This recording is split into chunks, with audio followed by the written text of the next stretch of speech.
obrigado por terem vindo a esse primeiro encontro do meu eu. Como vocês sabem, quem é que daqui já conhecia aqui o Instituto? Alguém já tinha vindo aqui? Pode pôr o dedo no ar, você já tinha vindo?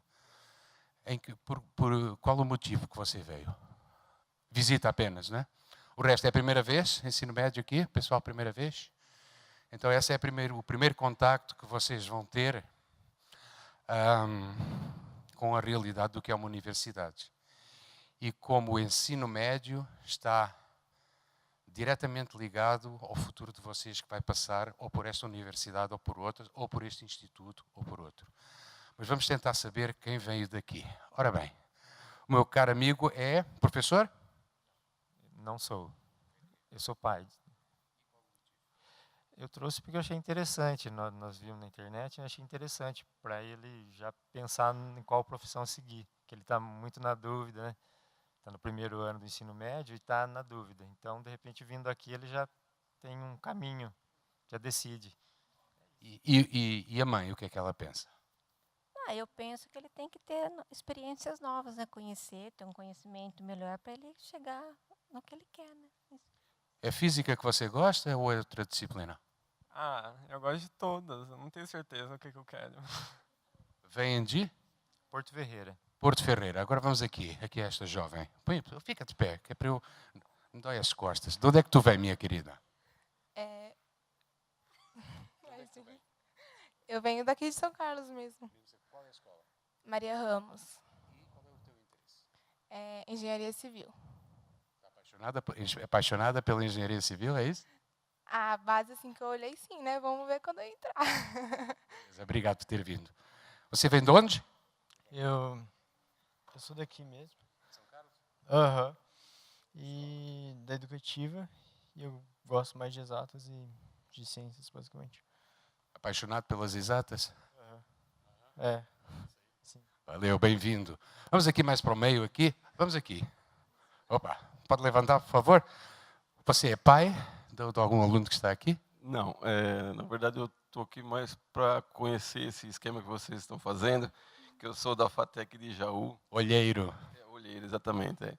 Mas estudei na USP também, sou formado em Ciências da Computação aqui na USP. E o interesse é mesmo ver qual é o foco, né? O foco é para saber como que vocês estão divulgando a faculdade para os alunos e a gente lá na FATEC de Jaú fazer a mesma coisa. Muito bem, seja bem-vindo. Muito obrigado. Galera, esse evento foi organizado este e os outros que vão se seguir, é organizado por uma das maiores cientistas do Brasil. O nome dessa professora, que é docente e é pesquisadora aqui do Instituto de Física de São Carlos, da Universidade de São Paulo, é a professora Ivone Primerano Mascarenhas, esposa do nosso tão conhecido professor Sérgio Mascarenhas. É ela que está aqui e que vai dar uma palavra para vocês. Aí um aplauso para a nossa professora.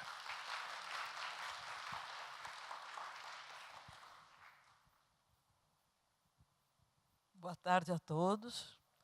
Em primeiro lugar, eu quero expressar a minha enorme satisfação em ver quantos de vocês, jovens, adolescentes, e acompanhados até por parentes, né, resolveram comparecer a esse nosso evento.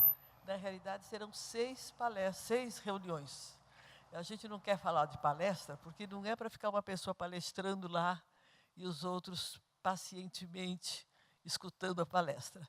Nós esperamos que isso sirva um pouco de que vocês interajam para palestrante, que depois conversem bastante entre vocês mesmos sobre o que viram.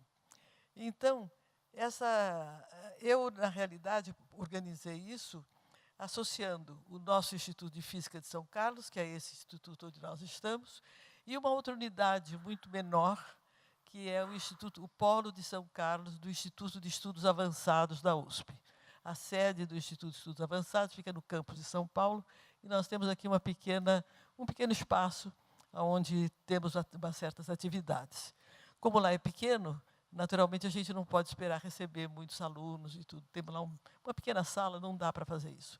Então, associando essas duas atividades que eu mantenho, e lá no Instituto de Estudos Avançados, como aqui também, durante a minha vida toda, eu sempre tive muito interesse na difusão da ciência, porque as pessoas precisam saber o que é a ciência moderna, principalmente nesses últimos 50, 60 anos, onde tantas novidades surgiram, que vão já para, para as aplicações, já são produtos, muito rapidamente.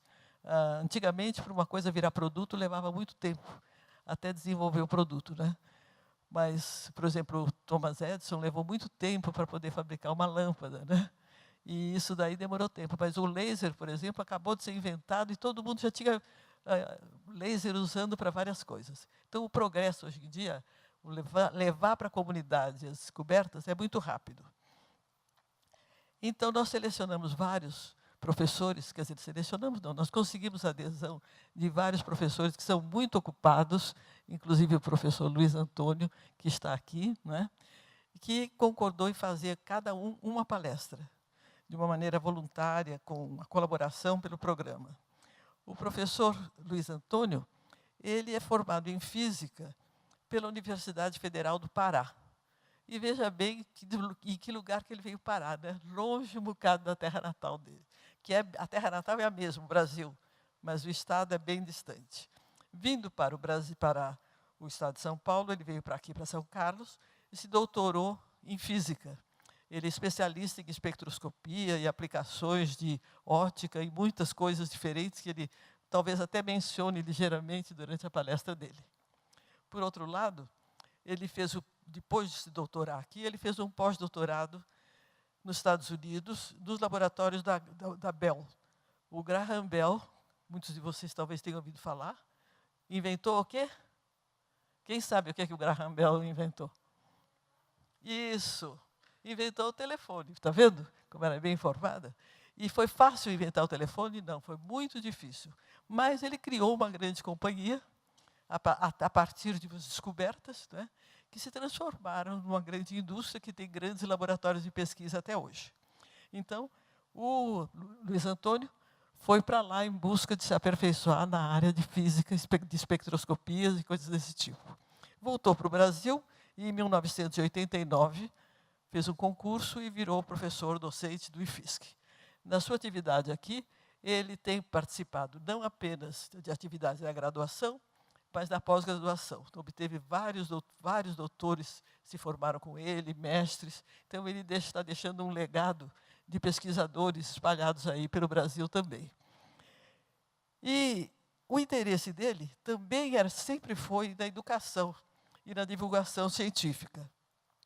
Um exemplo disso é uma atividade que existe aqui no Instituto, que chama Escola Avançada de Física, que depois se transformou na Escola Contemporânea, né? Não. Mudou de nome. Hoje em dia se fala Escola de Física Contemporânea. E isso daqui visava o quê?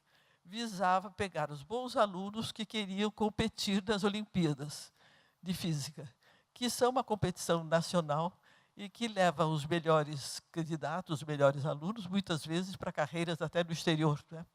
Então, ele trabalhou nisso desde 2001 até 2005, durante bastante tempo.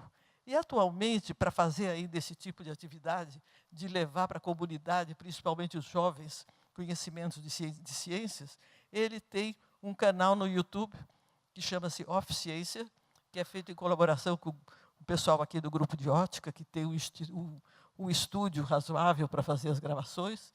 E isso daí, ele já tem algumas dezenas de produtos sobre difusão de ciência. E por que fazer difusão de ciência? O próprio o Luiz Antônio vai explicar para vocês por que é tão importante que todo mundo conheça pelo menos os fundamentos da ciência. Não precisa ser especialista, mas tem que conhecer um pouco do que é a ciência para depois poder entender, se encaminhar na profissão e, além disso, ter um comportamento de cidadão. E não ficar, por exemplo, subordinado, às vezes, a preconceitos contra a ciência. Você sabe que hoje em dia existem movimentos que são anti-ciência. Então, é preciso que a população saiba perceber isso e distinguir o joio do trigo, na hora de usar produtos, na hora de usar medicamentos, na hora de aceitar procedimentos médicos e assim por diante. Então, eu vou passar a palavra ao Luiz Antônio, que já falei bastante, e espero que vocês aproveitem bem. Acho que eu não vou precisar, venham aqui já, obrigado. Gostaria de agradecer o convite, tá certo? É um prazer conversar com vocês, né, jovens, tá certo? Que estão começando a vida de vocês agora, tá? Então eu vou falar algumas coisas, tá certo? Como vocês podem me interromper a qualquer hora, tá? Só tem o seguinte, eu queria fazer uma palestra diferente, então eu queria que esse pessoal que está ali no fundo sentasse aqui perto, tá? Sentem aqui, por favor, aqui para a gente ficar mais próximo, tá? Vamos lá.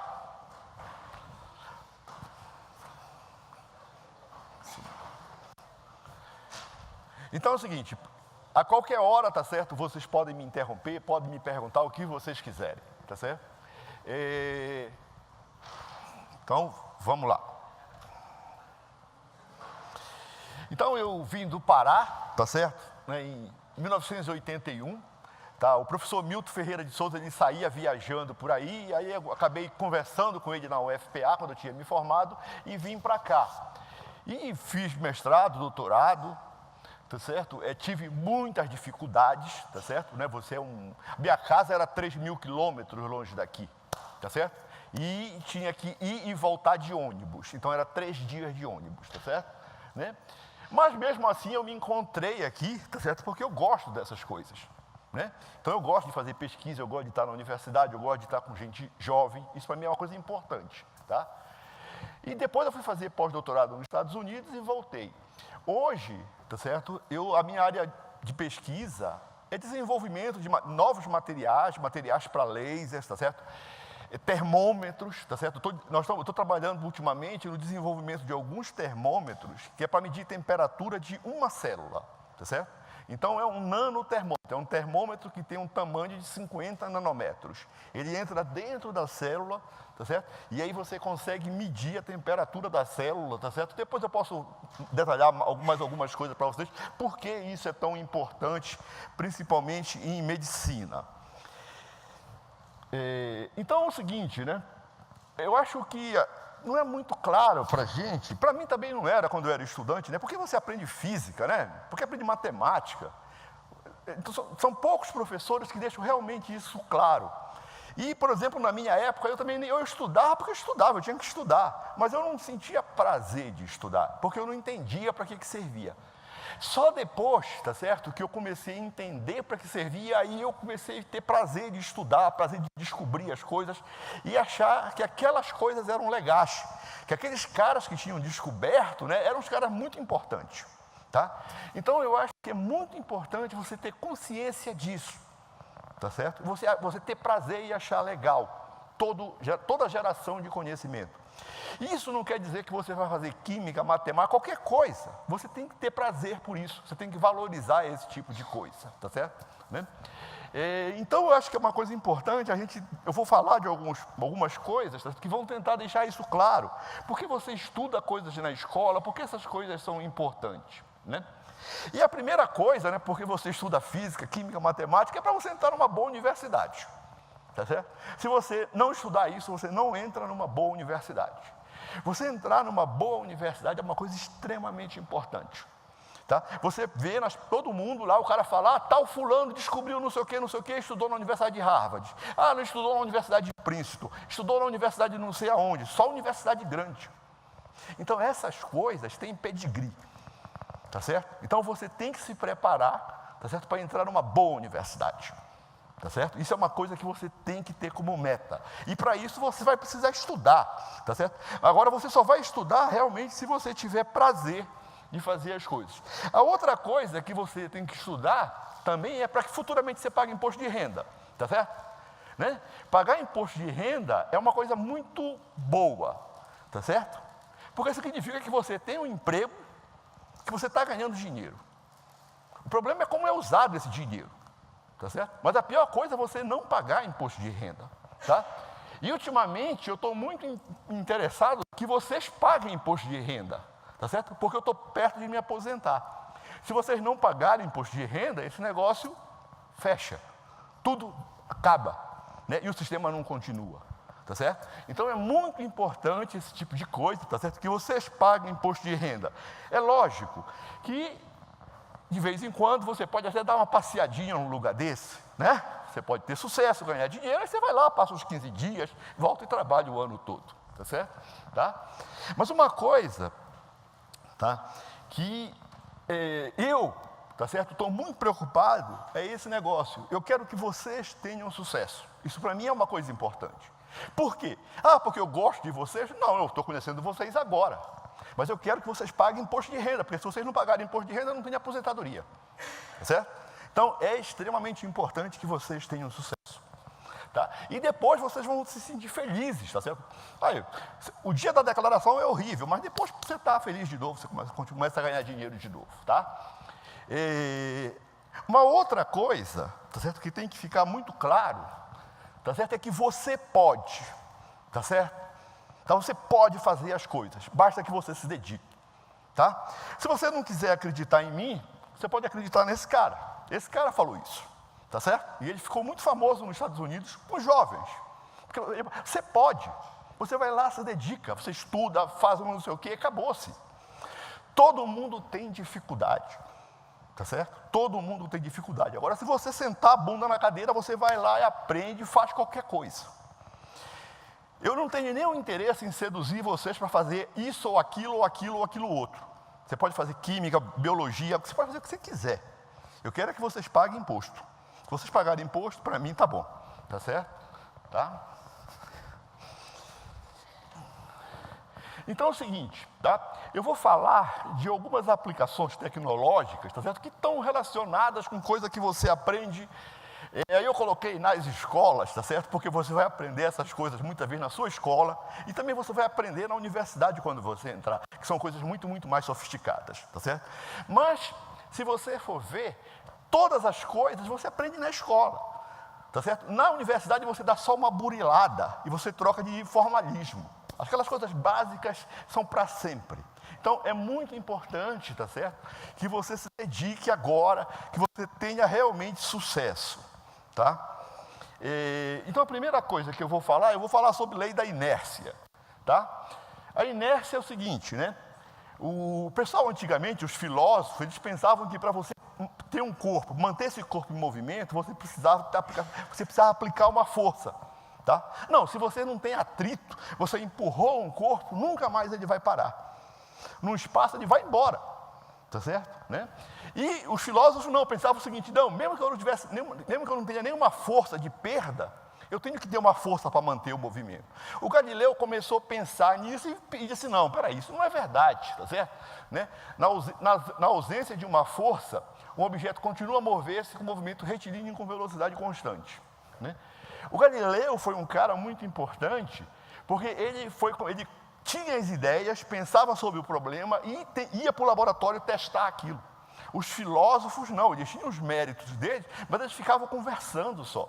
O Galileu ia testar aquelas ideias, tá certo? Então isso aí, né, Galileu desenvolve também uma nova metodologia científica, que é aquela metodologia em que você propõe uma coisa, vai lá e testa. O Galileu morreu em 1642. Tá certo? Né? Tá? E em 1643 nasce o Newton, tá certo? Que formula a mecânica e desenvolve uma nova ferramenta matemática. E quando ele formula a mecânica, ele escreve as 3 leis de Newton, tá certo? Que se vocês já devem estar estudando, tá certo? Algumas delas, né? E uma das leis é a lei da inércia. Um corpo permanece no seu estado de repouso ou de movimento retilíneo uniforme se a resultante das forças que atuam sobre ele for nula. O que quer dizer isso?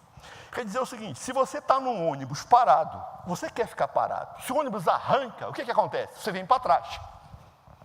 Se você está num ônibus, está em movimento, se o ônibus freia, o que você faz? Você quer continuar em movimento, você não quer ter o seu estado alterado, você vai para frente, tá certo? Isso que é inércia, tá certo? Vou mostrar para vocês alguns experimentos, tá? Esse tem um experimentinho aqui legal. Tá? Tem uma porca, pode ser uma moeda, e aqui tem um vidro, e aqui é um anel, isso aqui. Será que se eu tirar esse cilindro, esse anel rapidamente, será que essa porquinha cai aqui dentro? Né? Se eu fizer isso, será que ela cai aí dentro? Pela lei da inércia, sim, ela está parada, ela quer continuar parada. Tá certo? O que tem, qual é uma condição que tem que acontecer para que ela caia aqui dentro? É que aqui não pode existir nenhuma força nessa direção, não pode existir força de atrito. A única força que tem que estar atuando sobre essa porquinha é a força peso, aí ela vai cair aqui dentro. Eu posso tirar isso rápido. Vamos ver se isso é verdade. Então vamos lá. Então está aqui minha garrafinha, tá? Meu aro está aqui, tá? Vou levantar aqui para não deixar isso aqui cair. Tenho uma porquinha aqui. Todos esses vídeos eles estão naquele canal Off Ciência, depois vocês podem olhar. Vou colocar aqui. Em mais detalhes, tá? E vou tirar isso aqui rápido, tá? Estou aplicando uma força no aro. Não existe praticamente força atuando na porca, quase não tem atrito isso. Tá? A única força que vai estar atuando na porca, quando eu tirar isso aqui, é a força peso e vai fazer com que ela caia aqui. Vamos ver então se isso é verdade. Está aqui, ó. Vocês estão vendo que eu fui um pouco mais atrevido, né? A tampinha aqui, o buraco aqui é bem pequeno, o buraco aqui é grande. Se você olhar isso em mais detalhes, é uma coisa desse tipo aqui, ó.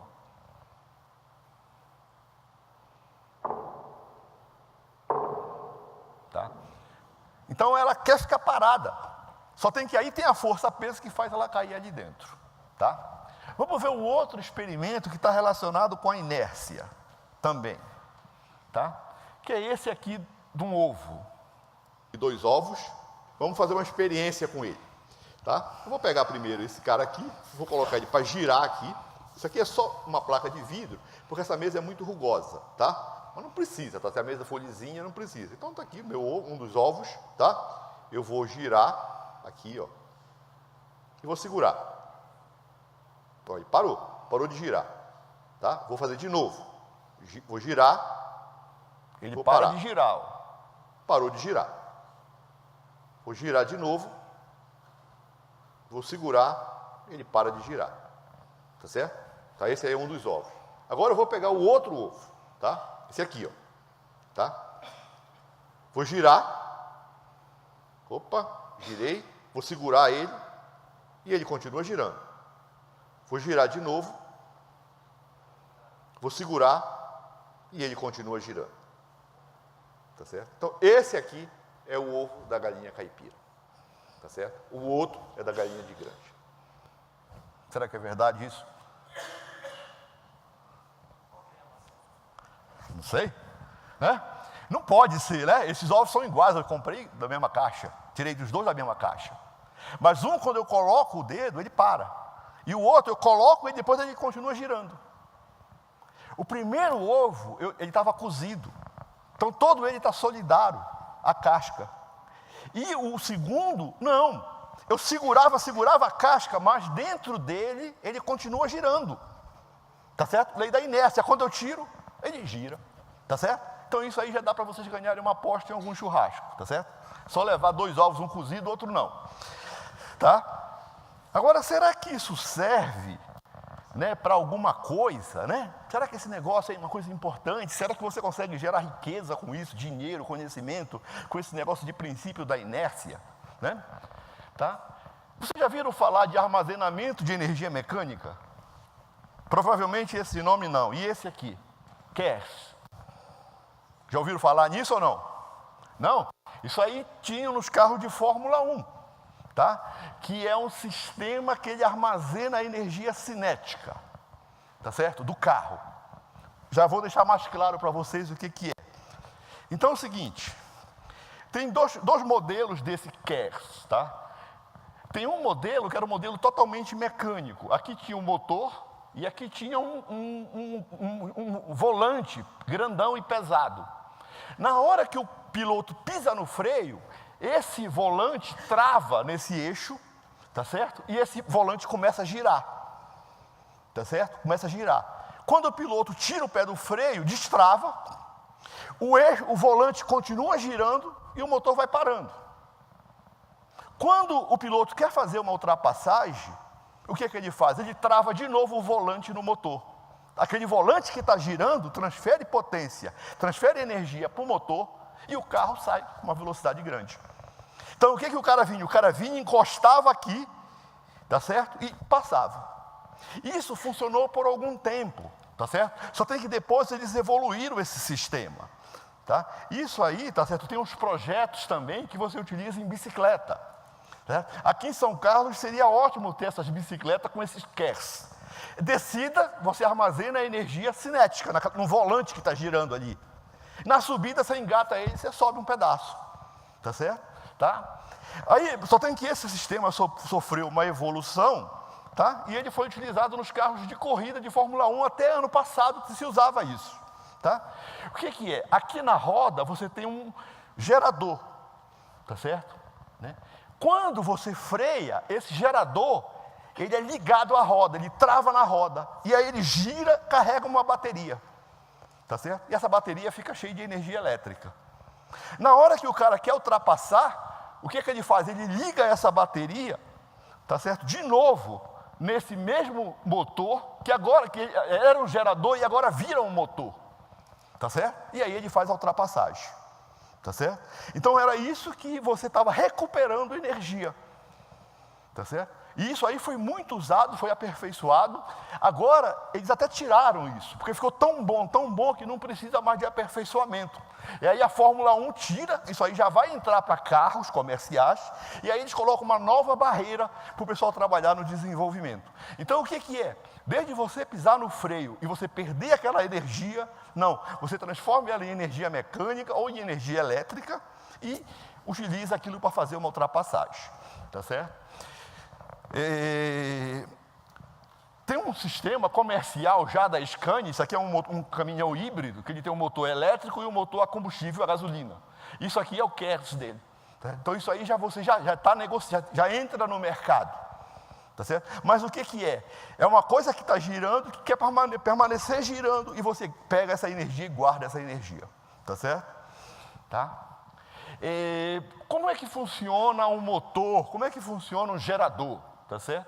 Né? Isso aí foi descoberto pelo Faraday, tá certo? Isso aqui é um gerador, tá? Que é a indução de Faraday. Você tem um ímã, o ímã ele tem um campo magnético. Toda vez que as linhas de campo cortam uma bobina, cortam uma espira, você tem um fio. Se você tem um ímã aqui e você passa essa bobina aqui assim, aparece uma corrente aqui, tá certo? Nessa bobina. Quem descobriu isso foi o Faraday em 1831. E quando você faz essa bobina girar, com aquela rodinha, tá certo? Você gera uma corrente e essa corrente faz aquela lampadinha acender. Isso que é um gerador. Quando o Faraday descobriu isso, foi fazer uma apresentação lá para o rei, o rei perguntou para ele, para que serve isso? Porque naquela época não tinha nem lâmpada para mostrar a lâmpada acendendo. Era só um ponteirinho que mexia. Aí o rei perguntou para que serve isso? Ele respondeu para o rei, para que serve uma criança quando nasce? Né? Hoje tem uma enorme aplicação, tá? Então muitas coisas do conhecimento você tem que ser esperto para visualizar as coisas, tá certo? Para ver no futuro, tá certo? Então isso aqui é o princípio, tá certo, do gerador. E aqui é o princípio do motor, tá certo? Né? Isso aqui foi descoberto antes pelo Oersted. Quando você passa uma corrente por um fio, essa bobina aqui está ligada nessa bateria. Isso aqui, essa bobina se comporta como um ímã. E esse ímã pode querer se atrair ou se repelir desse outro. E aí ele gira, tá certo? Então isso é o princípio, tá certo, de funcionamento do motor. Tá? Então um motor e um gerador, para corrente contínua, eles são iguais, tá certo? Isso aqui tanto funciona como um motor, quanto funciona como um gerador. Tá? Então esse que tem no carro de Fórmula 1, né, que agora já foi retirado, era um motor parecido a esse motorzinho que tem em carro de brinquedo. Tá certo? Isso aí tanto funciona como um motor, como funciona como um gerador. Tá? Vamos para uma outra coisa também que é importante que você entenda. Tá certo? O motor de combustão. Né? Então o motor de combustão, o que é motor de combustão? É o motor que usa no carro. Tá? Ele é uma máquina térmica que ele transforma energia química, gasolina, em energia mecânica. É isso que o motor faz, e faz com que o carro ande. Tá? Como é que isso aí funciona? Existem vários tipos, tá certo? O motor de 4 tempos, ele funciona dessa maneira. Vocês já vão entender por que eu chamei de 4 tempos. Por que se chama de 4 tempos? Aqui é a admissão, esse pistão aqui está baixando. Quando ele baixa, tá certo? Entra uma mistura de combustível e ar aqui, tá certo? Então entra combustível dentro do pistão. Agora ele vai começar a subir, tá certo? O estágio de compressão. Essa válvula fecha e o pistão começa a subir. Subir, tá certo? A pressão fica altíssima aqui. Se a gasolina for vagabunda, nessa hora, estoura. A gasolina explode. Ela não pode explodir nessa hora. Ela tem que explodir nesse outro estágio aqui, quando o pistão começar a descer. Quando o pistão começar a descer, vai aparecer uma centelha aqui. O que é a vela? A vela é uma coisa desse tipo aqui, ó. Você vai ligar uns 10.000 volts daqui para cá e aí vai pular uma centelha aqui. E aí isso aqui vai explodir e vai transformar a energia química em energia mecânica e esse cara vai descer de uma vez. Quando ele subir de novo, isso aqui abre, você joga o resto da combustão fora. CO2, vapor de água, isso aí está na descarga do carro. E isso aqui vai acontecendo ciclicamente, tá certo? Tá? Como é que você pode fazer um experimento para tentar visualizar isso? Tá certo? Você pode fazer um experimento dessa maneira. Tá? Isso aqui é um pedaço de PVC, tá? E aqui tem um tubinho aqui. Isso aqui na ponta é isso aqui, ó. Tá? Aqui tem 2 arames de cobre. E eu vou ligar aqui uma fonte de alta tensão. Aí você diz, pô, mas onde é que eu vou arranjar uma fonte de alta tensão? A fonte de alta tensão, você pega uma desses negócios, essas raquetes de você matar pernilongo. Aquilo você tem que tomar cuidado, tem 3.000 volts ali, tá certo? E agora você vai colocar uma mistura de álcool, tá certo? E ar aí dentro e vai dar uma ignição. É a mesma coisa que acontece no motor. E aí vai acontecer uma explosão, tá certo? Tá? Eu vou mostrar uma para vocês aqui. Então tá aqui, olha, isso aqui é o meu reservatório de álcool, isso aqui é álcool de carro mesmo, tá certo? Esse de álcool doméstico, ele tem muita água, tá? Vou fazer isso aqui, ó. Mas isso depois, essas coisas vocês podem ver lá no canal, tá certo? E eu vou dar uma ignição aqui, essa ignição não é muito eficiente, tá? Tá vendo? Isso é a explosão. Quando você faz pular a centelha, aí ela é muito forte, tá? Aí ela vai uns 50 metros, isso aqui, tá? E aí acontece isso aqui, ó. Isso aqui eu filmei lá no laboratório, com uma câmera de alta velocidade. Observe o que vai acontecer na explosão.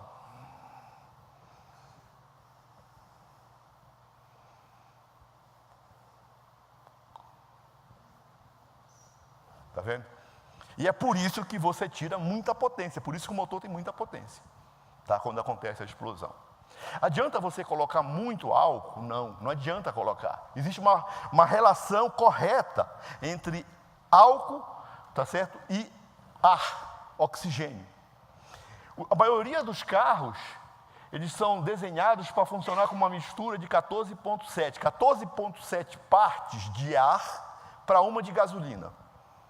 Tá certo? Aí o carro funciona bem. Os carros mais modernos, eles já conseguem funcionar com 16 partes de ar para uma de gasolina. Eles são mais econômicos.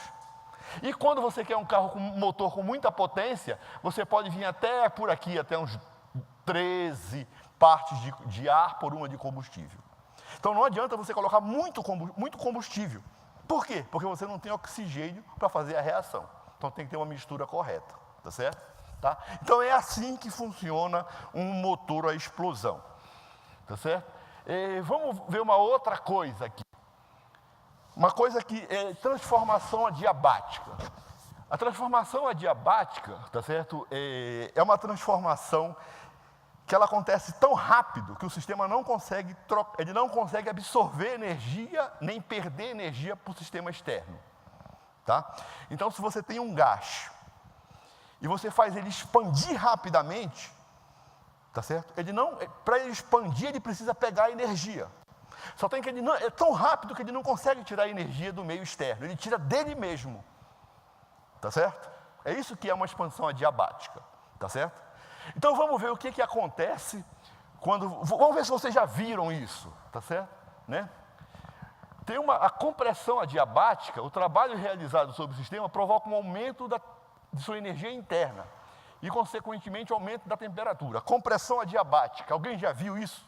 Já passou por essa experiência de você fazer na sua casa e dizer, caramba, será? Sim. Quando você está... Opa!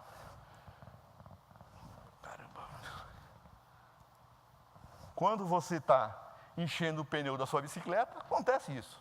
Na hora que você está bombeando, a bomba não fica quente, aquilo é uma compressão e é muito rápida. E a temperatura ali sobe. Tá? Na expansão adiabática, tá certo? O que acontece?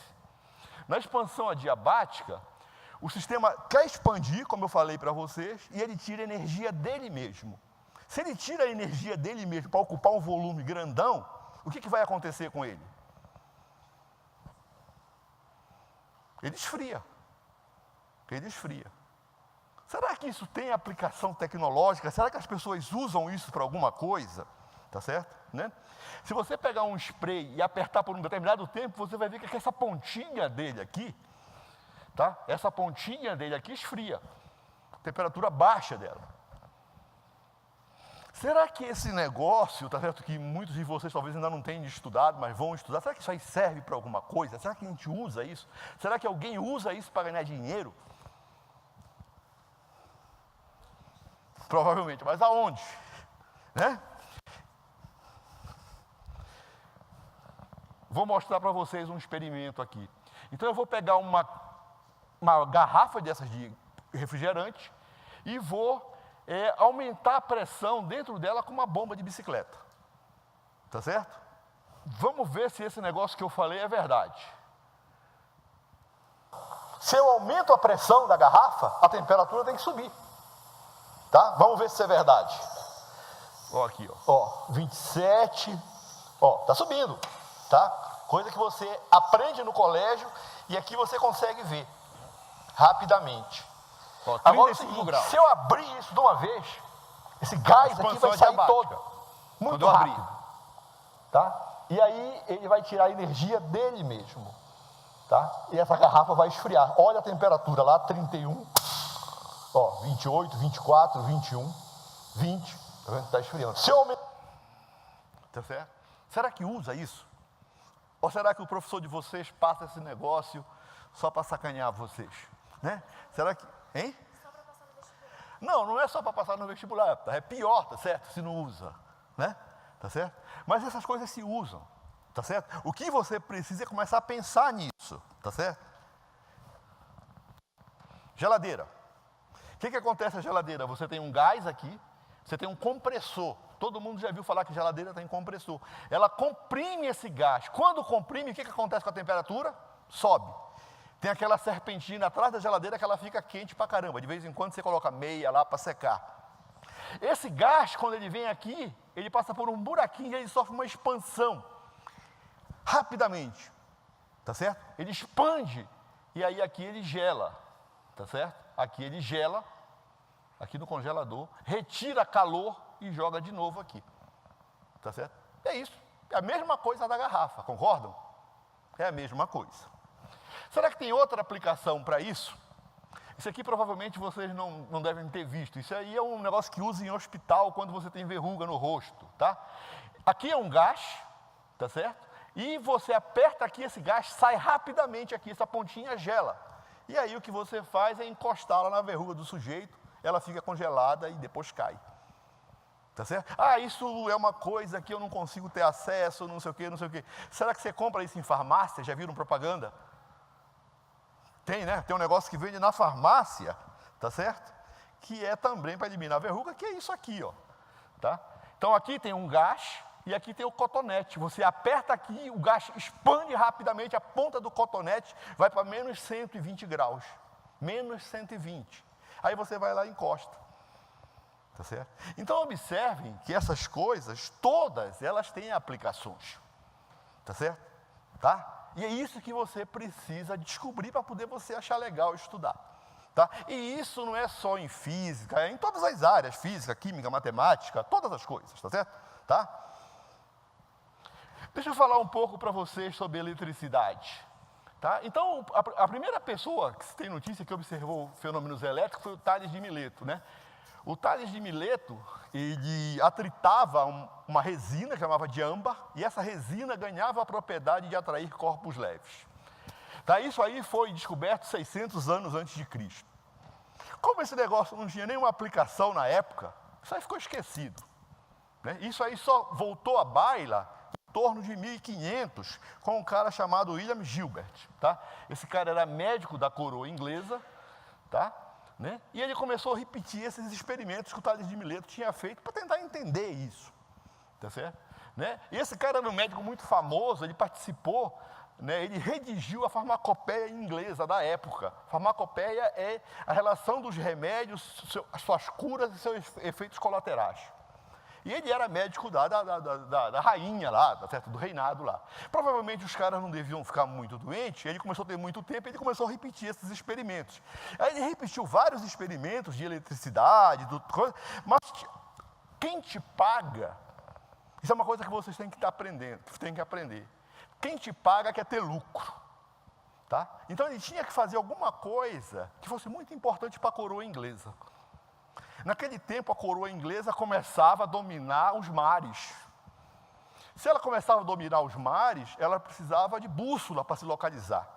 E esse cara foi um cara que entendeu esse negócio, realmente como é que funcionava a bússola, tá certo?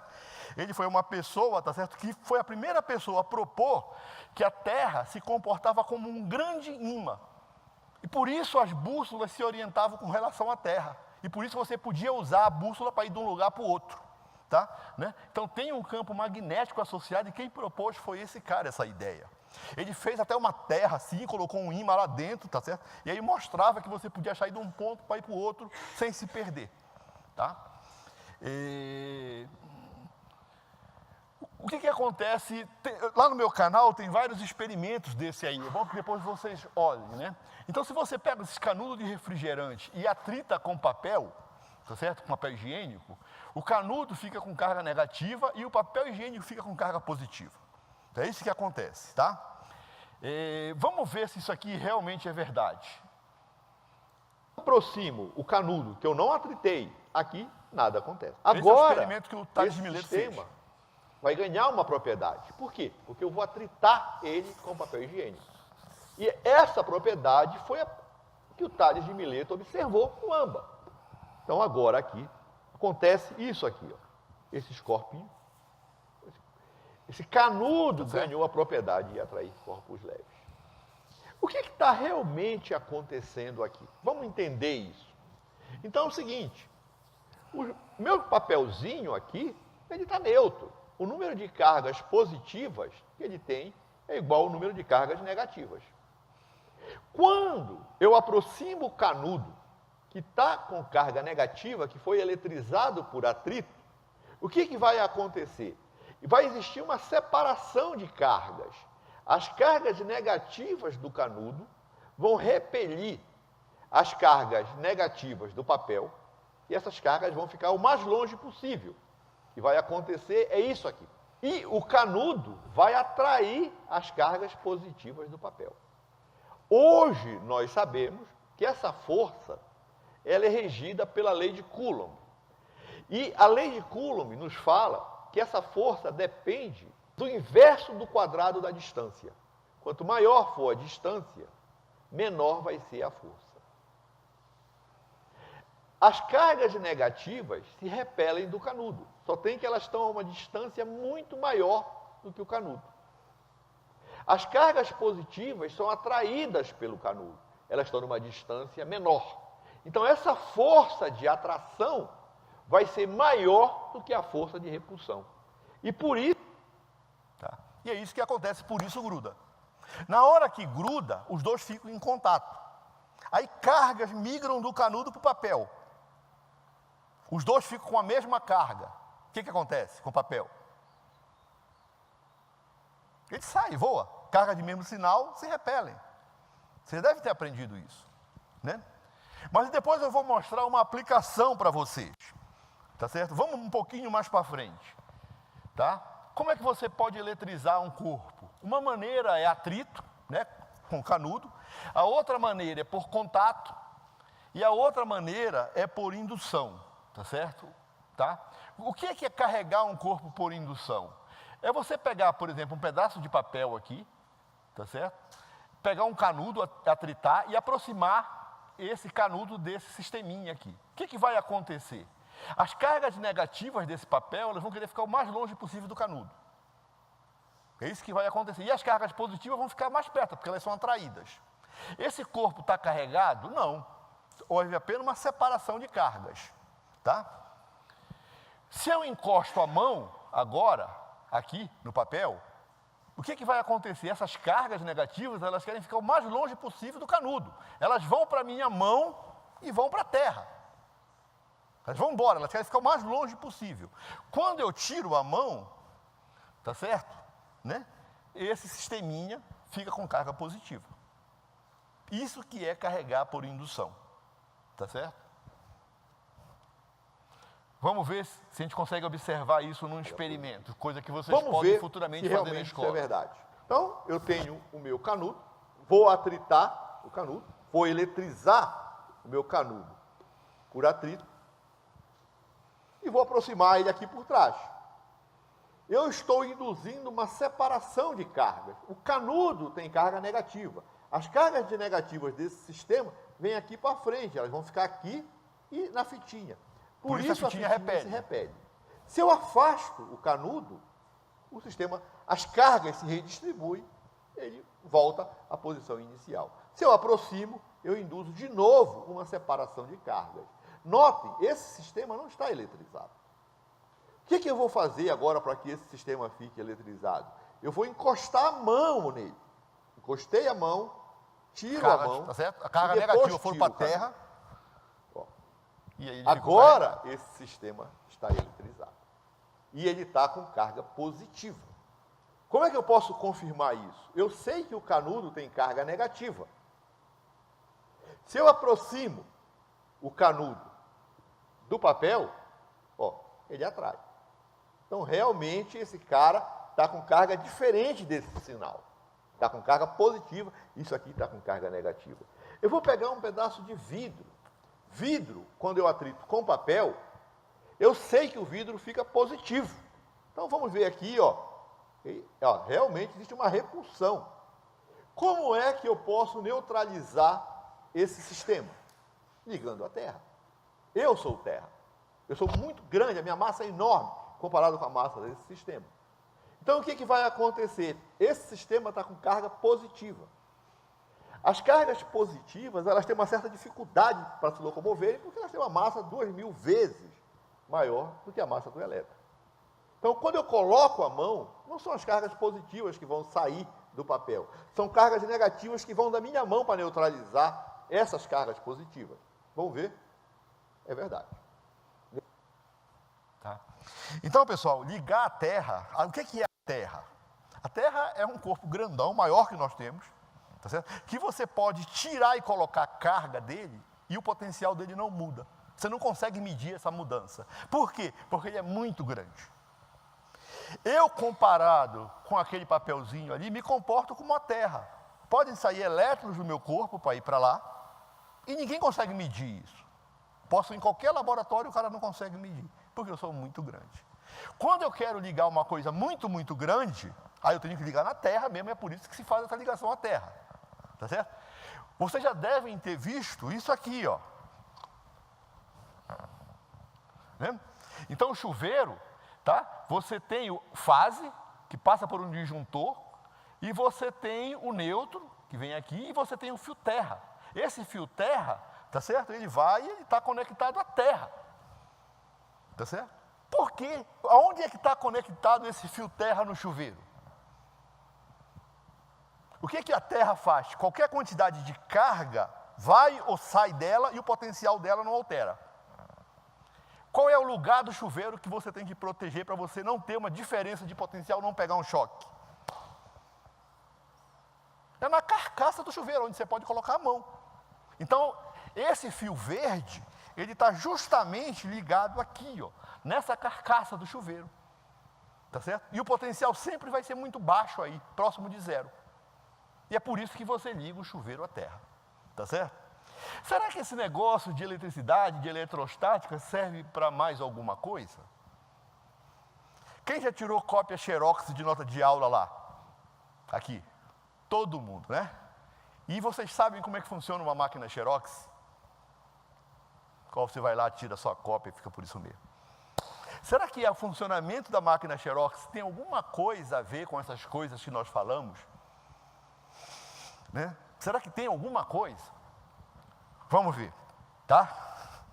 Teve um cara, tá certo, que ele descobriu a seguinte coisa, que se você pegasse um vidro, fizesse uma pintura de enxofre nele, passasse um enxofre com cola e eletrizasse esse vidro, tá? Ele ficaria lá com uma carga positiva, o cara carregou ele com cargas positivas, vamos supor, tá certo? Aí esse cara estava pedindo uma patente. Isso aqui dá patente, eletrizar corpo? Não dá, até o Tales de Mileto já sabia. O que esse cara estava pedindo era o seguinte, o que é que ele descobriu? Ele descobriu que se ele pegasse uma lanterninha e focasse numa determinada região desse corpo, essa região aqui, tá certo? Ela ficava neutra. E as cargas desapareciam dali. Por que elas desapareciam? Porque cargas positivas e negativas começavam a se locomover, uma encontrava com a outra e se neutralizavam. Então toda aquela região ficava neutra. Tá certo? Era isso que aconteceu. E esse é o princípio utilizado, tá certo? Para a confecção da máquina xerox. Tá? Então o cara que fez isso era esse Carlson, tá certo? Ele estudou na Universidade da Califórnia. Tá? E a primeira cópia xerox, tá certo? Feita em 1938, é isso aqui, tá? Um negócio horrível, tá? Mas isso aí foi o suficiente para os caras terem um mercado enorme e até hoje você continua tirando cópia xerox das coisas, tá certo? Como é que funciona realmente a máquina xerox, tá? A máquina xerox é a seguinte coisa, ela tem esse disco aqui, ó, tá? Esse disco aqui, eu posso carregar ele de alguma forma, tá? E aqui em cima é onde eu coloco o papel, que vocês já viram. E aqui também vocês já viram que tem um monte de lâmpada. Essas lâmpadas iluminam o papel. Na parte branca a luz é refletida, a luz vem aqui. Aonde pegou luz, as cargas se locomovem e se neutralizam. Só vai ficar carregado a parte escura, só vai ficar carregado aqui o trecho. Tá certo? Tá? Utilizando aquele material dele. Depois você pega esse cilindro e gira ele sobre um pozinho preto. Esse pozinho preto gruda aonde tem carga, que chama de toner. Tá certo? Tá? Então o pozinho preto gruda aqui, depois esse cilindro gira de novo em cima de uma folha de papel, tá certo? Que está carregada negativamente. Como aqui é positivo, o que acontece? O pozinho preto pula aqui, puf! Fica o 3 lá, desenhado. A cópia xerox está pronta? Está pronta ou não? Grudou lá, positivo com negativo. Está pronta ou não? Está ou não? Não, se você neutralizar aquilo, o que acontece com os pozinhos pretos? Some, vai bagunçar. O que você tem que fazer para esse pozinho preto ficar grudado? Aquecer, por isso que o papel sai quente. Então depois, essa folha de papel passa por um sistema de aquecimento. Por isso que a cópia sai quente. Tá certo? Então observem que isso aqui gira milhões de dólares por ano, bilhões de dólares, e é uma coisa que funciona só por atração e repulsão de carga, por um processo puramente eletrostático. Uma coisa extremamente simples, mas é uma coisa que gera muito dinheiro. Tá? Quem é mais que utiliza esses princípios? Por exemplo, tá certo? Né? É a impressora laser. A impressora laser é a mesma coisa. Você tem um cilindro que ele fica carregado e aonde o laser vai batendo, vai neutralizando as cargas. Depois você gira esse cilindro sobre o toner, gira sobre o papel e aquece de novo. E aí está pronta a cópia xerox. Então observem que essas coisas que você aprende no colégio, elas são realmente importantes. Tá certo? Elas têm essa aplicação. Tá? Tem uma outra coisa que eu queria falar para vocês, tá certo? Aqui eu vou um pouco rápido, tá?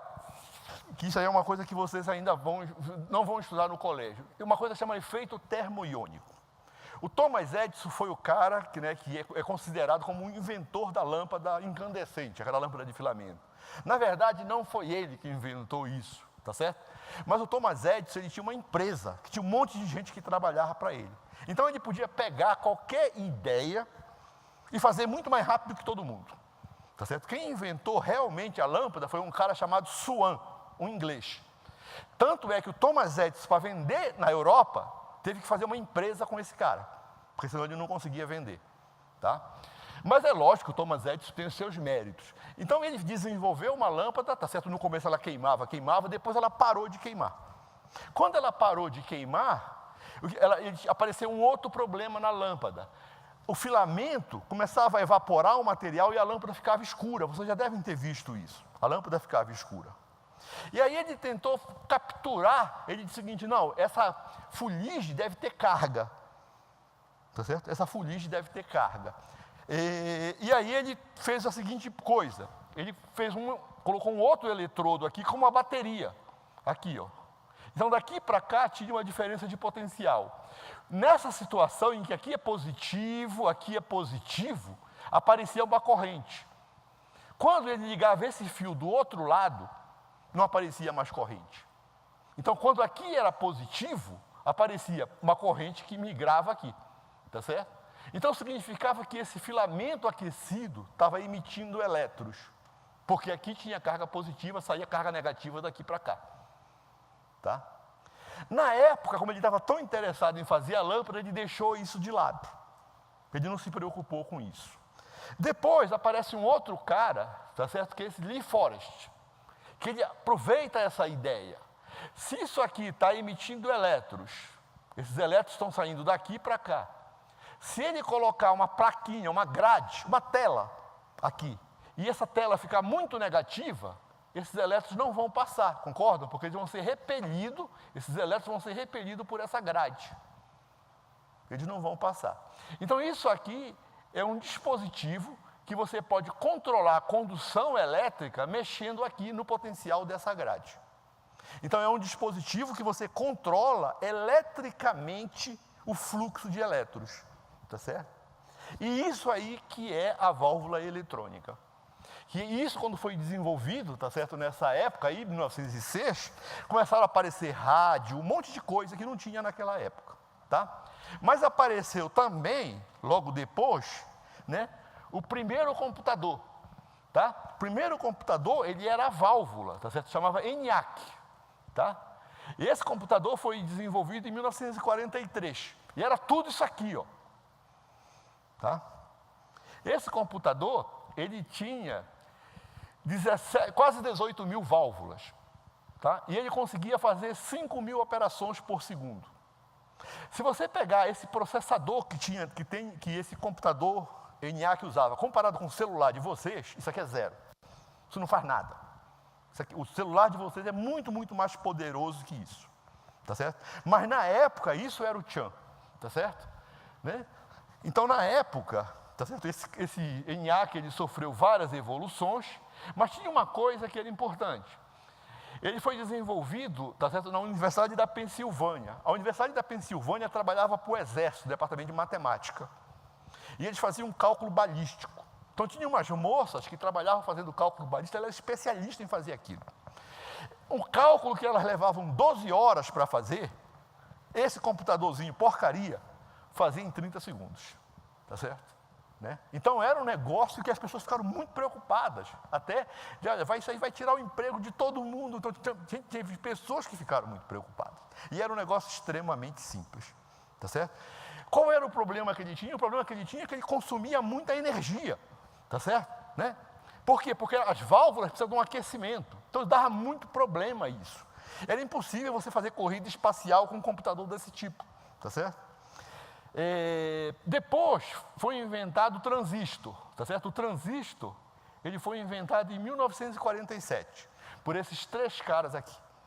O transistor funcionou nos laboratórios Bell, dia de Natal. Isso aqui é o primeiro transistor. Era um negócio desse tamanho, assim. Isso é uma réplica que está guardada dentro do cofre lá. Ninguém pega ela. Um negócio assim desse tamanho. Tá? Isso era o primeiro transistor. Tá certo? Em 1954, isso aqui foi feito em 1947. Em 1954, você já tinha transistor comercial. Já fazia radinho a pilha, fazia um monte de coisa. Tá certo? Vamos ver a evolução. Então, em 1947, o transistor. É um negócio.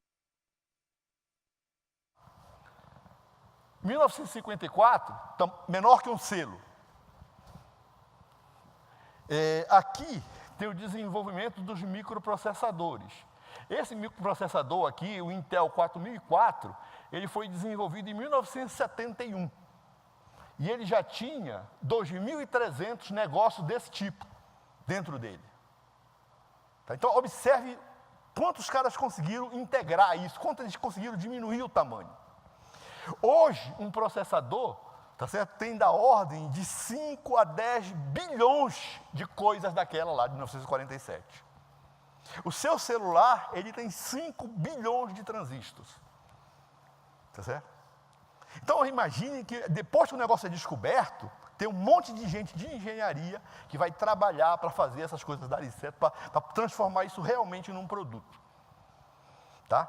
Uma coisa, tá certo? O cara que desenvolveu o menor transistor, ele não é tão famoso quanto esses caras que desenvolveram esse transistor, que é um negócio de acrílico.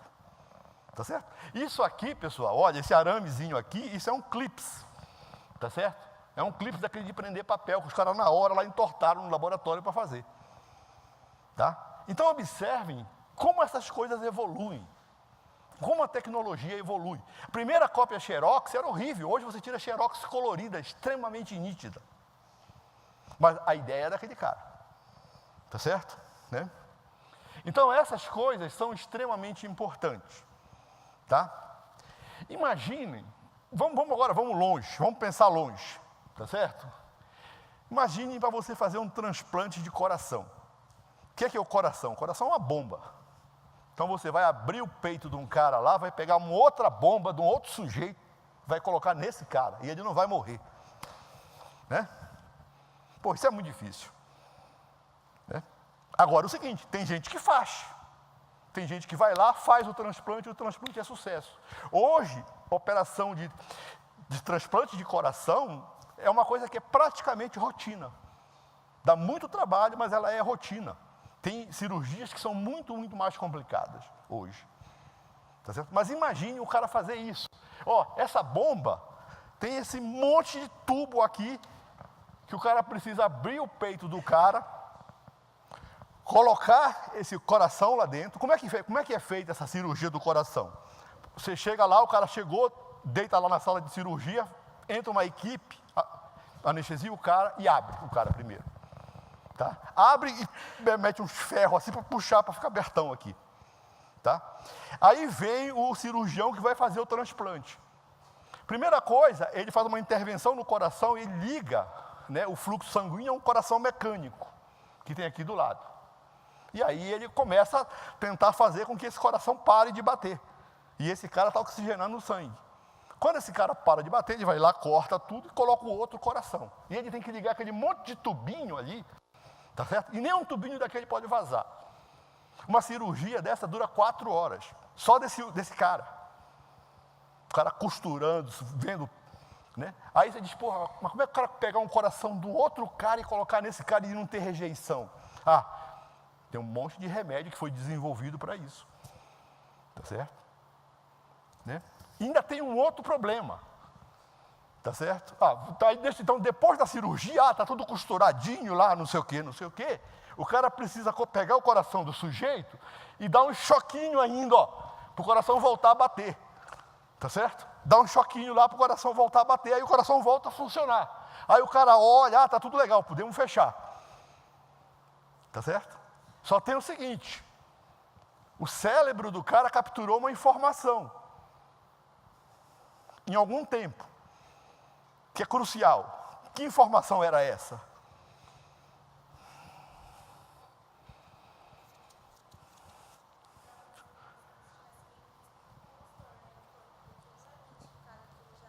Como? Como se fosse um impostor no corpo, né? Aí eu tenho que te aplicar um monte de remédio para o teu corpo não reconhecer esse cara como um impostor. E como que eles começaram a fazer isso? Pensar, eu Não, o problema é o seguinte, eu já vou falar para você nisso, deixa eu só terminar aqui e eu já falo, tá? Já te conto qual foi a história. Então ali o cara está dando um choquinho, mas aconteceu uma coisa nesse período que é muito importante. O cérebro do cara pegou uma informação, coração parado, quando o médico fez parar o coração dele, tá certo? Né? A qualquer hora o cérebro do cara pode recuperar essa informação, e aí esse cara fez uma cirurgia desse tipo, ele morre aqui, puf. Porque o cérebro pegou essa informação, o coração parado, para o coração dele.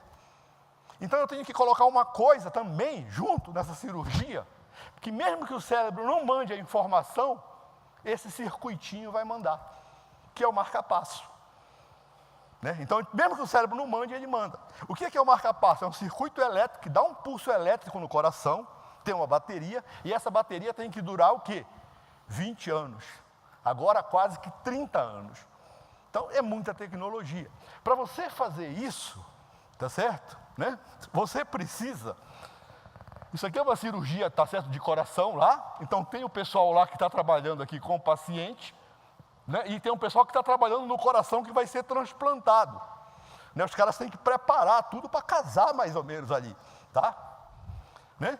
Mas, fora esse pessoal, teve um monte de gente que trabalhou antes, tá? Biólogos, químicos, matemáticos, físicos, engenharia e médicos também, para desenvolver esses remédios que eliminam a rejeição, tá certo? Né? Então, essas coisas foram difíceis de ser feitas.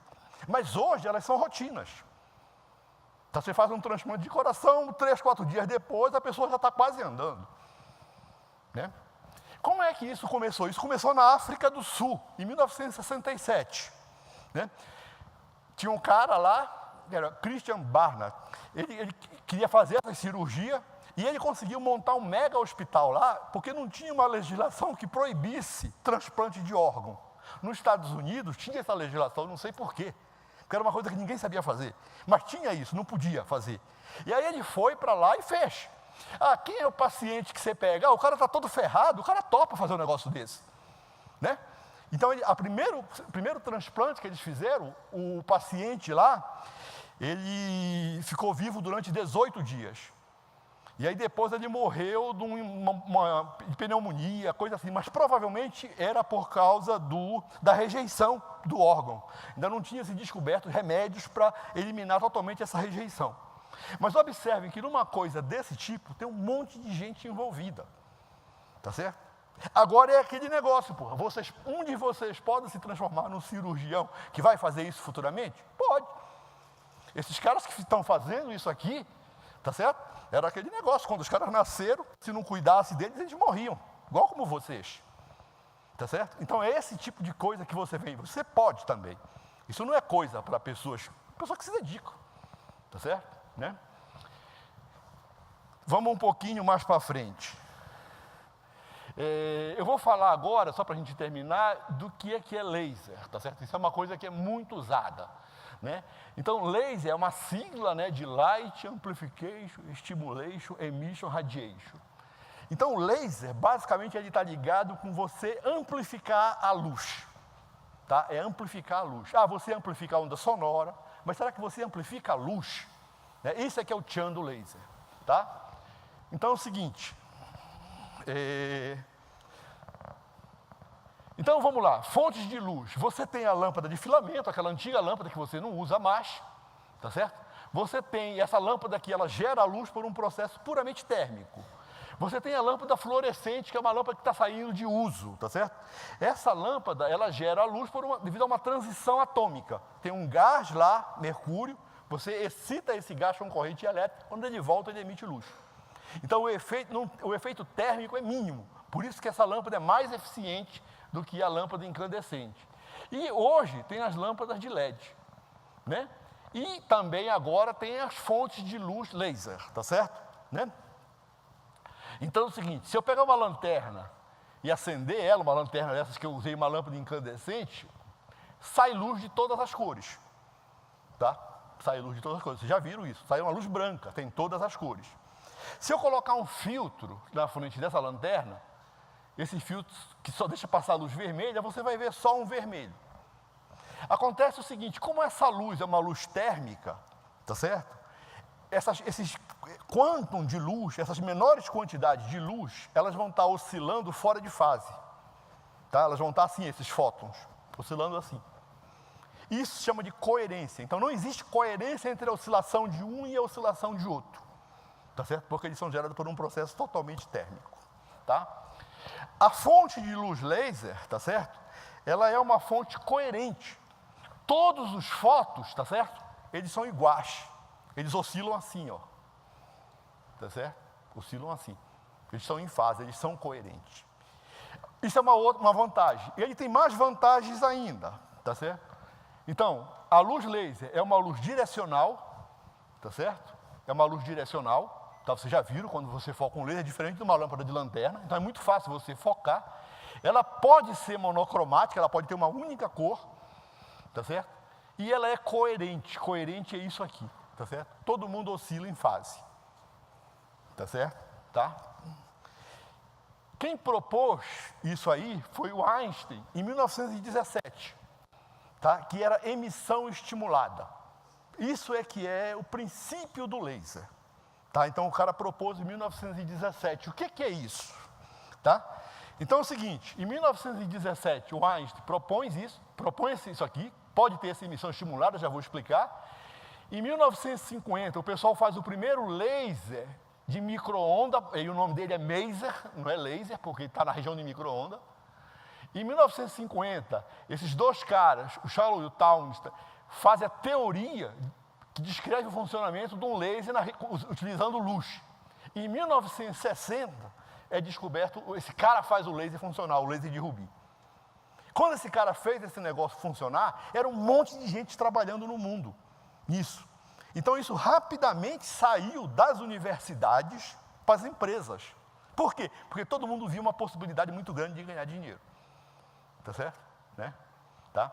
E isso é a diferença de um país muito competitivo, tá? Igual os Estados Unidos. Tá? Aonde é que se desenvolve pesquisa no Brasil? Quais são os lugares? Vocês já devem ter visto notícias, que você vê, tá pesquisa, não sei o quê, aonde é que é? Na universidade. Aonde é que se desenvolve pesquisa nos Estados Unidos? 85% da pesquisa é desenvolvida nas empresas. Tá certo? Por quê?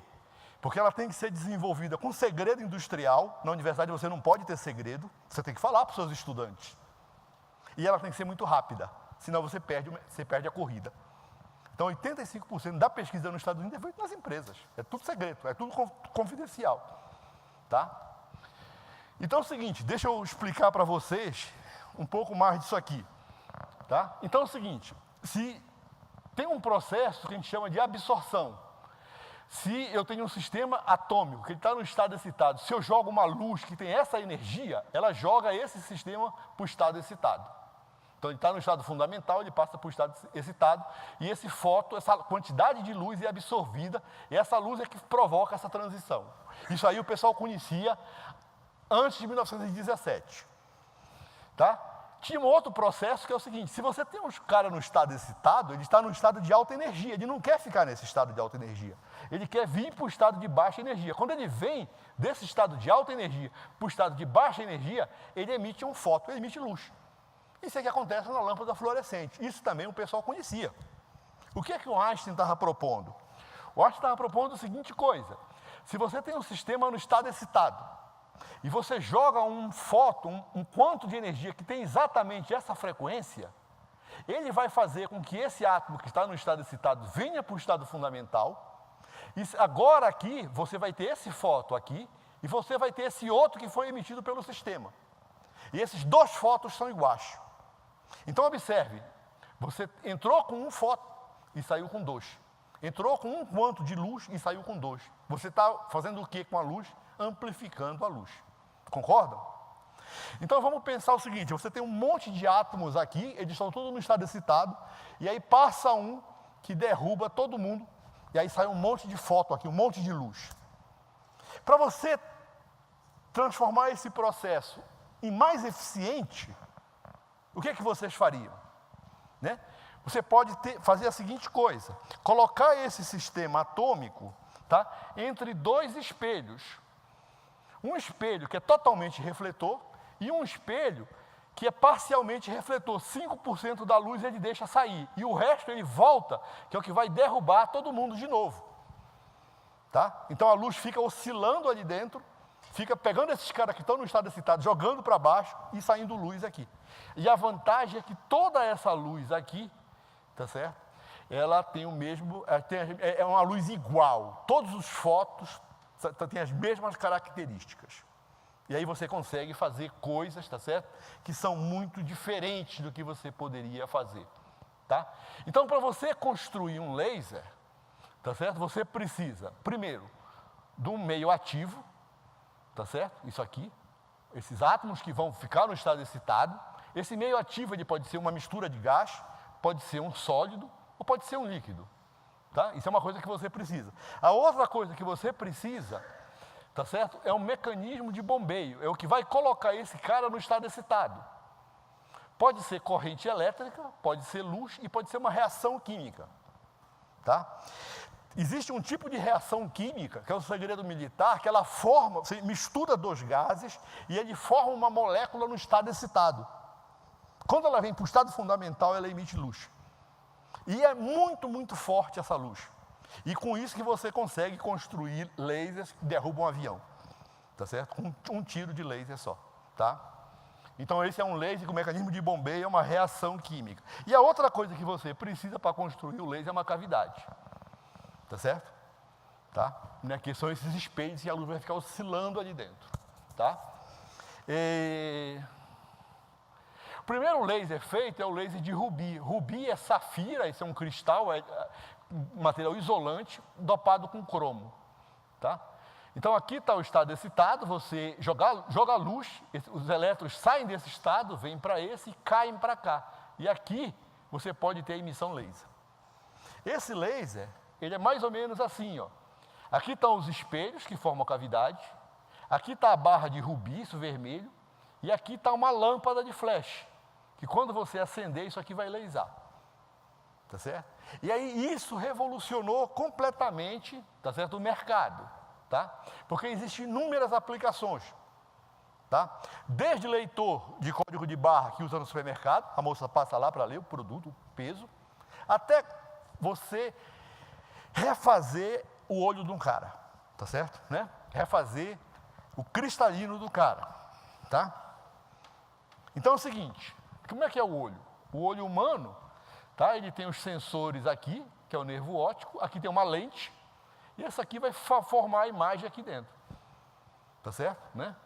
Muitas vezes, você tem essa lente aqui, ela começa a ficar opaca. Aí você diz que o cara está com catarata, radiação ultravioleta faz ela ficar opaca. Aí o médico vai lá e substitui isso. Isso é uma cirurgia hoje muito simples, 10 minutos o cara faz.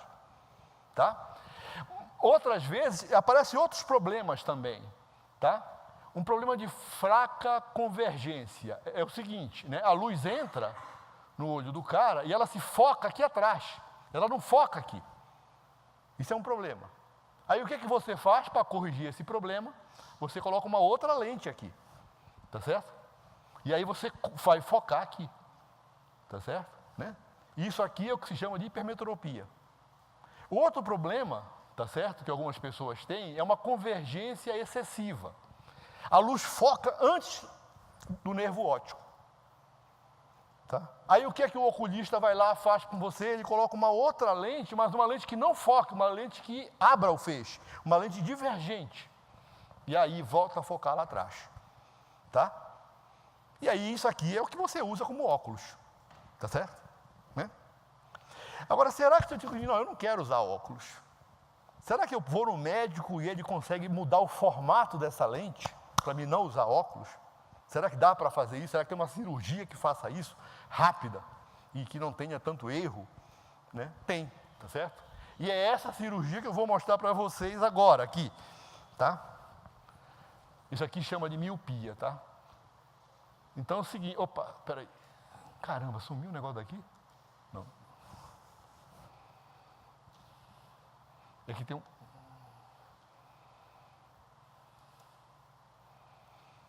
Today, a surgical technique that is gaining popularity is laser vision correction, or LASIK. In less than 15 minutes, this procedure can greatly reduce a patient's reliance on corrective eyeglasses. In some cases after surgery, eyeglasses will no longer be required. Já explico para The vocês. surgeon first uses a high-precision instrument to separate the layers of corneal tissue and create a thin flap on the surface of the eye. This flap is folded back. O que eu vou fazer? Eu vou pegar o olho do cara, vou jogar um feixe de laser lá dentro, que ele vai fazer a lente do olho do cara lá evaporar. E ele vai mudar o formato dessa lente. Ele vai fazer ela ficar mais gordinha ou mais fininha. Tá certo? Para poder acertar o foco. Esse laser que faz isso é um laser de ultravioleta. E essa primeira pelezinha que você tem aqui no olho, ela bloqueia a radiação ultravioleta para não chegar no nervo óptico. Tá certo? Então a primeira coisa que você tem que fazer é levantar essa pelezinha do olho do cara. Tá? Que é o que ele fez agora. And the ultraviolet beam from an excimer laser is laser de guided feixe de to gently ultravioleta. reshape the underlying tissue. The cornea's new shape is what improves vision. After reshaping is complete, the flap is replaced and the patient can resume most normal activities within 24 hours. E aí o cara pode caminhar 200 por hora sem usar óculos, tá certo? Né? Então, você pega um feixe de laser, tá certo? E esse feixe vai mudar a curvatura do olho. Só tem o seguinte, quando o cara está fazendo essa cirurgia, ninguém consegue ficar com o olho parado, tá certo? Então essa máquina que vocês viram o cara deitar ali, a primeira coisa que ela tem que fazer é aprender como o seu olho se mexe. Porque depois ela vai ter que mexer o laser para gastar a lente certa. Tá certo? Para poder funcionar. E a cirurgia é uma coisa desse tipo aqui, ó. Essa aqui é a cirurgia lá, que você pode fazer sem medo, tá? O cara vai colocar um ferrinho dentro do seu olho, mas tudo bem. Isso aí dura 15 minutos.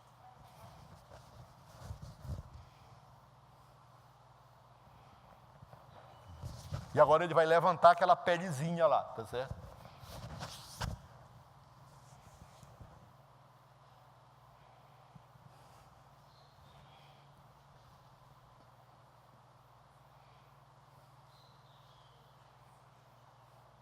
Isso ele faz umas marquinhas para a máquina poder aprender como é que está o olho do cara.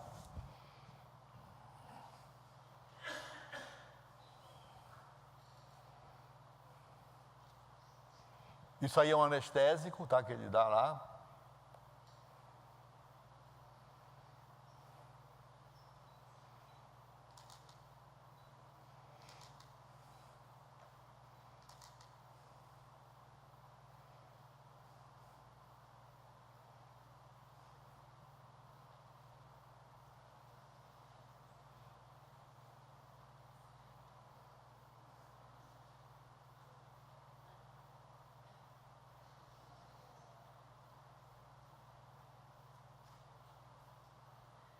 Tem uma faquinha ali, tá vendo, nas pontas.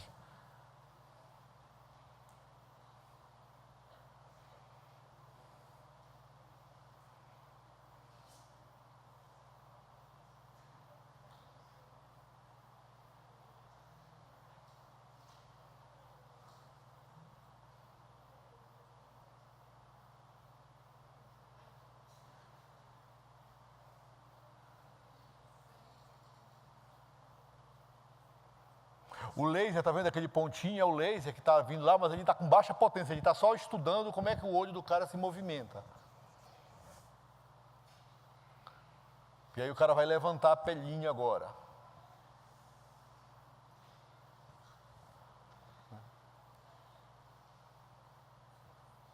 E aí o próximo vídeo, tá certo?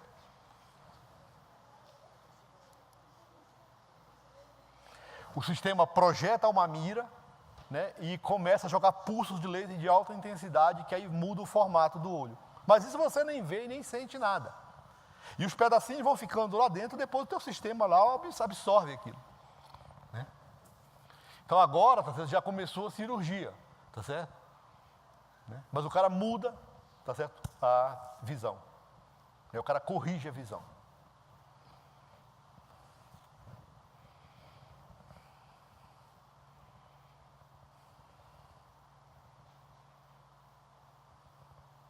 E aí, tá vendo esse negócio meio azulzinho ali? É o feixe do laser que está no ultravioleta.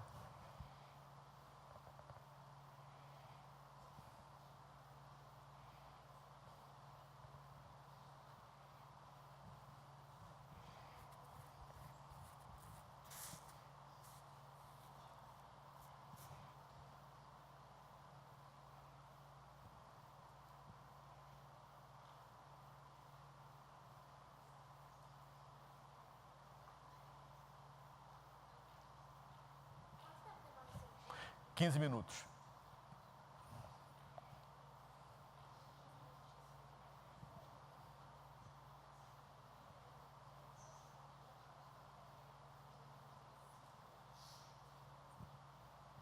Aí terminou, tá vendo? Aí o cara vai jogar mais um negócio lá e vai tampar, e aí o cara fica deitado mais uma meia hora em outra sala, e depois pode ir para casa com cuidado.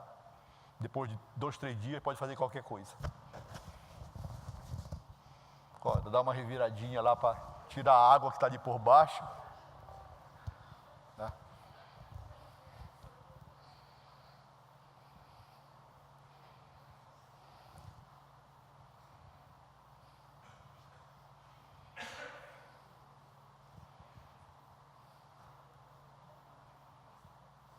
Tá?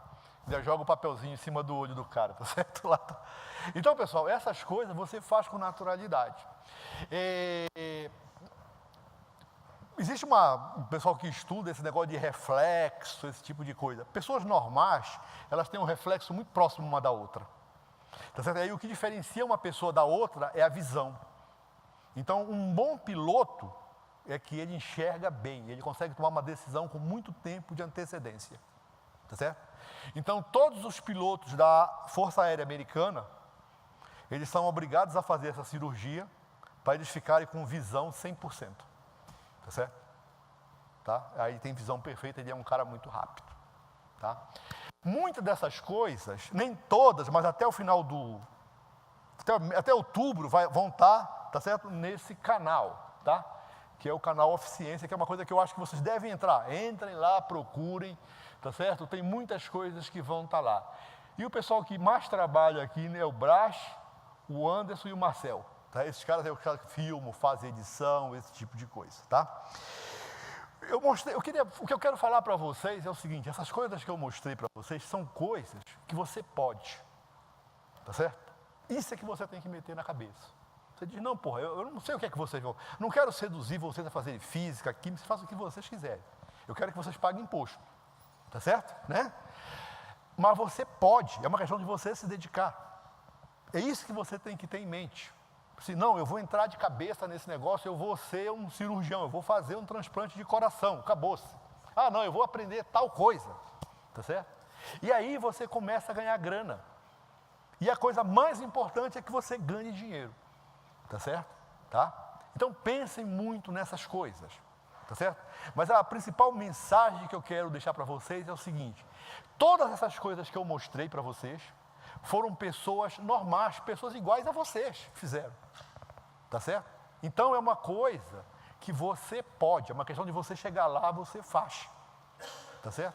Ah, não tem esse negócio de dizer, não, eu não consigo. Não, você tem que sentar e estudar, porra, tá certo? Tá? Quando eu vim para cá, né? Eu estudei na UFPA. Pô, o curso lá era razoável, mas é completamente diferente de você vir estudar aqui com professores que fazem pesquisa. Caras que estão publicando em revista internacional. A cabeça do cara é muito rápida, é diferente. Então, quando eu cheguei aqui, eu tive muita dificuldade. Tá certo? Mas depois você vai lá e se acompanha. Tá certo? Você tem que se dedicar. Tá? Se naquela hora eu tivesse esmorecido, eu tinha voltado para Belém. Tá? Porque eu só tinha aula com cara fera. Ah, você está numa boa universidade, essa é a vantagem. Tá certo? Você só vai estudar com um cara bom. Então você aprende muito mais rápido. Né? Agora você tem que se dedicar. Tá certo? Mas uma coisa que eu quero que vocês, tá certo? Saiam daqui e pensem. Vocês podem mudar a vida de vocês. Né? Tá? Então, muito obrigado. E se vocês tiverem alguma pergunta...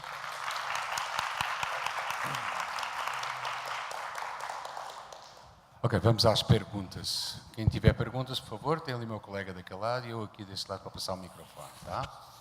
Perguntas aí. Direcionada a você, quando você estava no ensino médio, você já sabia o que você queria fazer? Quando eu estava no ensino médio, mais ou menos eu sabia, tá certo? Eu queria fazer engenharia, tá? Eu vou contar a minha história lá, tá certo? Eu estava dizendo assim, eu quero fazer engenharia, porque eu queria fazer engenharia eletrônica. Primeiro que eu gostava de mexer em circuito, porque todo mundo falava em engenharia, né? Mas eu vim de uma família pobre, tá certo? E eu digo não. Aí eu montei uma estratégia, tá certo? Né? Isso é uma coisa que vocês têm que aprender. Tudo na sua vida você tem que montar uma estratégia. Você não pode fazer uma coisa sem pensar muito. Eu montei a estratégia de fazer o seguinte, lá em Belém, na minha época, tinha só uma universidade, que era a Universidade Federal. Ela não era muito grande, ela era para gente pra caramba, era muito competitiva lá. E aí eu digo o seguinte, não, peraí, eu quero fazer engenharia, mas eu vou fazer o seguinte, eu não vou fazer o vestibular para engenharia logo no começo, eu vou fazer vestibular para física, porque eu sei que eu passo. Tá certo? E aí eu fiz o vestibular para física e passei. E aí eu comecei a fazer o curso de física. No outro ano, eu fiz o vestibular para engenharia, e eu também passei. Aí eu fiquei fazendo os 2 cursos, tá certo? Mas aí eu descobri que eu queria ficar na universidade. Aí eu acabei largando, pelo 3º ano eu larguei o curso de engenharia, e aí eu continuei fazendo só física, tá? Então, é difícil, por exemplo, você saber o que realmente você quer, tá? Mas eu acho o seguinte, eu até conversei com os alunos que entraram nesse ano aqui, estão no primeiro ano agora. Você tem que estar num lugar que seja a sua praia. Se você entrou numa coisa e você não gosta, você tem que sair. Por quê? Porque a sua profissão é para o resto da sua vida. Tá certo? Né? Não tem jeito de você se livrar de profissão. Só se você for milionário. Né? Então você tem que fazer uma coisa que você goste, que você tenha prazer. Por exemplo, eu sou um cara que eu gosto de fazer isso. Tá? Por exemplo, eu vim aqui e falei, eu publico em revista internacional, eu gosto de fazer isso. Tá? Então eu não canso. Tem horas até que eu estou um pouco cansado, mas quer ver eu descansar, o negócio deu certo, já descansei. Não preciso dormir. Tá? Então eu acho que o que você tem que descobrir é uma coisa que realmente você goste. A outra coisa, a sua profissão é uma coisa que é para sempre. Se você casar, mas depois você resolver se separar, você se separa. Tem 2 coisas que você não pode largar a mão, filho e profissão. Né? Então isso é uma coisa que eu acho que você tem que tomar cuidado. Mas eu acho que ninguém sabe direito o que quer. Tá? Você pode procurar. Hoje vocês têm a vantagem, né, que as universidades elas estão muito abertas, então você pode ir. Toda vez que tiver esses convites, você tem que ir num monte de lugar para você ver. Depois que você faz a sua opção. A primeira vez que eu fui na universidade foi para assistir aula. Completamente diferente antigamente. Tá? Mas o que eu acho é o seguinte, você tem que fazer uma coisa que você seja feliz. Né? Você tem que se sentir feliz com o que você faz. E aí você vai ter prazer, você vai entender essas coisas. Se você acorda de manhã pensando, puta merda, eu vou ter que trabalhar, é horrível. Né? Então você pode ter a profissão mais simples, mas você tem que ser feliz com ela. Isso é o que eu penso. Ok, mais alguma questão? Aqui? Opa! Eu queria saber se, a respeito da cirurgia, se não tinha como usar alguma lente e se ela pode causar alguma sequela no futuro. Não, essas cirurgias aí você refaz a lente do olho, tá certo? É uma cirurgia padrão hoje, tá certo? Pode até ter um problema de acontecer algum problema, mas é muito baixa a estatística. As pessoas fazem muito isso, né? Tá? É uma coisa que é muito dominada, né? É igual o transplante de coração. Quando você vê o transplante de coração, você pensa que é uma coisa do outro mundo. Né? Eu fui visitar um tempo uma pessoa que tinha uma idade avançada e tinha trocado a válvula do coração. Né? Você pensa que você vai encontrar a pessoa toda estrupiada lá. E a pessoa está bem, sabe? Então a pessoa está lá quase que andando já, né? E era uma pessoa que tinha 80 e poucos anos. Então esses métodos, eles evoluíram muito. Né? Então essas coisas, elas são seguras, tá certo? Né? É lógico que você tem que fazer num lugar que você também deve conhecer o histórico do lugar, né? Para esse tipo de tecnologia entrar no mercado americano, é o seguinte: o mercado americano não é um mercado para aventureiro, tá? Então, vamos supor que eu desenvolva o marca-passo e aí eu juro de pé junto que o meu marca-passo não dá problema. Eu quero entrar no mercado americano. Digo, não, olha, meu marca-passo não dá problema, os engenheiros confirmam, todo mundo vai lá e diz, olha, esse não dá problema mesmo. Não interessa para o mercado. Os caras olham lá, olha, os marca-passos que estão no mercado dão, você tem que pagar isso, pagar por causa de um erro de funcionamento. Então, geralmente, o fabricante de marca-passo tem que pagar tantos milhões de dólares por ano. Se eu quero entrar no mercado americano, eu tenho que depositar isso numa conta. Que é, se o negócio der problema, mesmo que o negócio não dê, eu tenho que depositar. Se o negócio não der problema, esse dinheiro está correndo juros. E eu recebo o juro no final do ano e esse dinheiro continua lá por uma segurança, para poder você pagar as indenizações. Então, o mercado americano, ele não é um mercado para aventureiro. Tá? Quando uma coisa entra lá, é porque ela é boa. É lógico que pode ter alguns erros, tá certo? Mas são mínimos, né? Podia falar para a gente sobre o termômetro a laser de células? Tá. É o seguinte, hoje, né, medicina tem evoluído muito, tá certo? E aí qual é a ideia, tá certo? Toda vez que você tem, vamos pensar logo o pior caso lá, você tem um câncer lá, tem um câncer, o teu corpo começa a reagir, aí você gera anticorpos, que é uma coisa para proteger, para tentar te proteger da doença, né? Então, você tem o anticorpo lá. O que você faz no laboratório? No laboratório, você faz a doença, que é o antígeno. Anticorpo e antígeno, eles se ligam perfeitamente. Nessa doença que você gerou no laboratório, você coloca um material, que é uma nanopartícula de ferro, e um outro material que ele vai emitir luz de acordo com a temperatura. Tá certo? E aí eu pego essa doença com isso aqui e injeto de maneira controlada no paciente. Isso aí vai começar a circular, vai lá em cima do tumor e vai ligar lá. Porque é antígeno, anticorpo.